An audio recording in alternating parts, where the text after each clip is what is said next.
Plaas en vrou het as 'n eenvoudige kykie agter die skerms van die alledaagse plaaslewe begin, maar het vinnig tot 'n platform gegroei wat vroue aanmoedig om hulle eie drome na te jaag en nuwe moontlikhede raak te sien.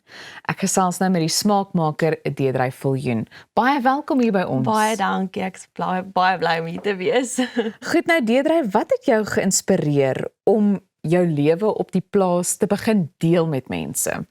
Ja, so vir my het dit maar klein begin. Ja. Ek het gedink ek gaan net 'n paar hoenders aanhou en 'n paar blomme kweek en toe het dit baie vinnig op my sosiale media begin, ek dink aandklank vind by vrouens op die plaas en hulle het begin sien dis moontlik om so iets te kan doen en te wil doen. So ek het dit begin post op Instagram en toe ek sien dit blaas op, toe dink ek net soos okay, wag, ek moet meer hiervan post en deel. En dit het net van daar af begin groter en groter raak. Dis regtig ongelooflik. Hoekom juist blomme en hoenders?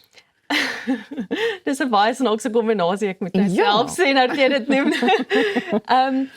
Ek dink op die plaas is dit maklik om te verval in jou man se voetspore, waar hy sê nou maar lucerne plant, boer en skaap as jou man dalk skaap het. En ek het gevoel ek wil iets vroulik doen. En toe ek die blomme begin plant en ek sien hulle kom op, toe dink ek net soos, dit is so mooi. En ek het 4 hoendertjies, net met 4 hoendertjies begin. En ek sien toe, okay, maar ek het 4 eiers elke dag. En die twee het toe nou 'n goeie kombinasie gemaak. En ja, dit het toe nou van daar af net, soos ek sê, groter en groter gegaan. So hoeveel hoendertjies is daar nou? Weet ons? Nee, te veel om my mee besig te hou. Nee, maar ek dink dit is wonderlik om te weet dat so iets wat klein begin het kan ontwikkel in iets veel groter en wat soveel kan beteken ook vir ander mense. Moet 'n mens op die plaas wees om so iets te kan doen of is daar hoop vir ons stadsjapies ook? Dis 'n baie goeie vraag, want ek kan nie vir jou sê hoeveel mense in Johannesburg het hoenders by my al gekoop nie. Dit is indrukwekkend dat hulle kan sien om hoenders aan te hou in hulle werf wat baie klein is, of wel baie kleiner as wat ons mos nou op die plaas het. So mense wat hoendertjies by my aankoop en vir my sê hulle bly in die stad, dan dink ek net soos, hulle sien kans vir so baie, maar ek is so opgewonde saam met hulle. En selfs in die Kaap, daar's 'n ou wat in die Kaap by my 2 kuikentjies gekoop het en hy hou hulle aan hulle woonstel. Hy is te gelukkig met die 2 kuikentjies in sy woonstel. So, en dan dieselfde met die blomme ook. Dis maklik om 'n vinnige tuintjie aan mekaar te sit en 'n paar dahlia blomme daar te laat groei, en selfs met die renonkels en anemone. Dit is iets wat maklik groei. So dis iets wat nie oorweldigend is vir iemand wat dalk nou begin nie. Goed, nou jou platform fokus baie op vroue wat hulle eie inkomste wil skep. Waarom is dit vir jou so belangrik? Weereens omdat vrouens in 'n boerdery, ek fokus nou spesifiek op 'n boerdery. Vrouens wat dalk voel hulle moet iets doen, maar hulle weet nie wat nie. So daar waar jy dan nou gaan en sit en niks doen nie, hou hoenders en blomme en sulke tipe van goed jou elke dag besig. So dit skep vir jou 'n purpose, as ek nou dit in Engels mag sê. Dit skep vir jou 'n purpose wat jy jou hande mee besig kan hou.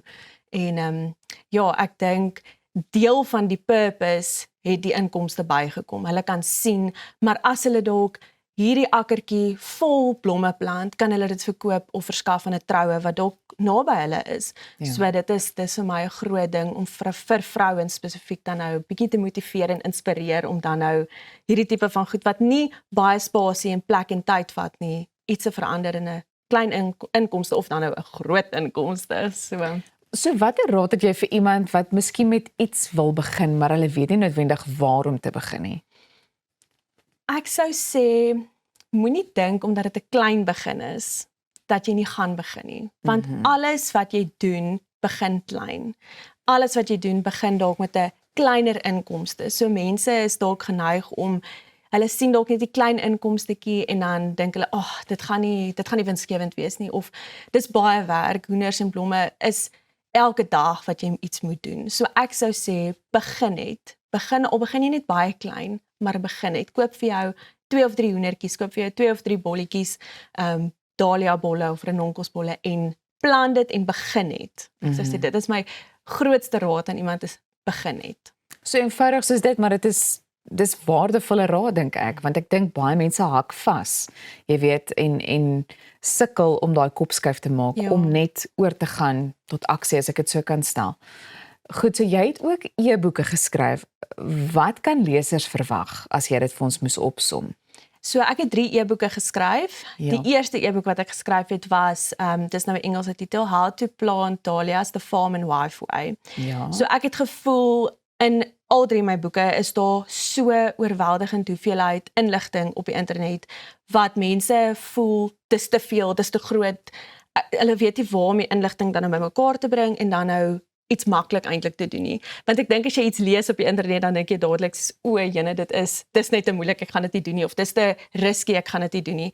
En toe het ek al 3 e-boeke opgesom en saamgevat wat regtig ek voel tried and tested nodig is vir iemand wat begin om dit te weet. So die eerste e-boek was Dahlia bolle gewees. Ek het dit maklik uiteengesit. Elke distrik in Suid-Afrika het 'n ander planttyd byvoorbeeld en al 3 die planttye het ek dan nou opgesom. Ja.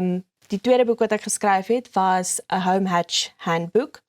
Dit verduidelik jou presies hoe om kuikentjies uit te broei by jou huis, want dit is nogal oorweldigend om dit vir die eerste keer te doen. So ek het dit ook lekker saamgevat en dan die derde ene is Spring Starts in Winter. So dit is 'n boek wat jy dan nou het om vir jou te verduidelik wat jy alles nou moet plant sodat jy in die lente mooi blomme kan hê. So wat sou jy sê beteken die begrip moderne plaasvrou vir jou? Want jy's nogal besig. Dit klink vir my asof jy net 'n ander soort benadering tot die lewe het, wat baie goed is en wat baie inspirerend ook is. Ek sou sê die moderne plaasvrou is iemand wat definitief sosiale media agter haar het.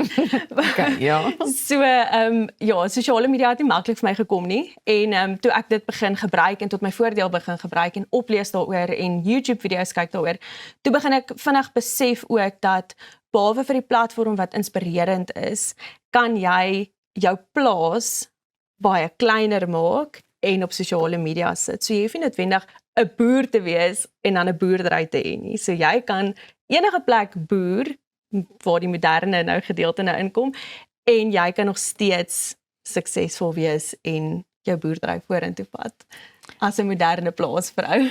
En ons het nou nog so 'n minuut oor, maar dit sluit so half aan by my volgende vraag, want wat is jou droom vir Plaas en Vrou?